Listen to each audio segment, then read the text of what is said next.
Roland Gutierrez isn't just a Democrat. Well, look, I'm a gun owner. I own lots of guns. I don't own an AR-15 and I don't need one. The Texas state senator represents Texas Senate District 19. That includes most of San Antonio, Uvalde, and Eagle Pass. Now he wants to represent all of Texas. He's challenging U.S. Senator Ted Cruz. I think that Ted Cruz only cares about himself.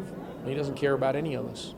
He'd rather go to Cancun when we're freezing and 800 people die than to sit here and have some empathy and understand that we're in trouble. From reproductive rights to gun violence, the economy, and the border crisis, Gutierrez says he has a plan. We've got to talk about what's really ailing citizens. These are not Democrat and Republican problems, they're human problems. We've been scammed and neglected for far too long. People here in Lubbock are hurting. They're hurting economically, they're hurting emotionally, they're hurting physically. We've got to look at the things that are affecting all of us and understand that we're all in this together. The only way we're going to get there is to do it by working together and really being kind to one another again. Representing Uvalde, which saw the deadliest school shooting in U.S. history just 2 years ago, Gutierrez is steadfast in what he believes needs to change. We need an assault weapons ban in this country on AR-15s and weapons of that nature.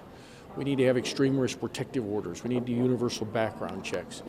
Overall, we need to have a real discussion on this. Those families, Republicans and Democrats, sent their kids to school that day, and they never came back. They never came back.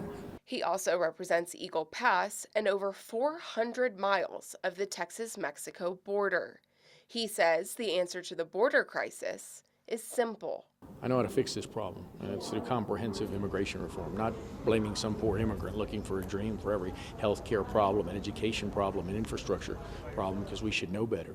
When we create a new visa program that makes sense for Americans, we can fill 30 million jobs for jobs that Americans don't want to do. We had 1.7 million people amass on the border. It would take us 15 years to get there. We can do this in a smart, effective way without scaring Americans. Gutierrez is currently a distant second in polling behind Dallas Congressman Colin Allred. There are also 7 other Democratic candidates hoping to be the one to challenge Ted Cruz in November. The Democratic primary is set for March 5th. Madeline Hall, KCBD News Channel 11.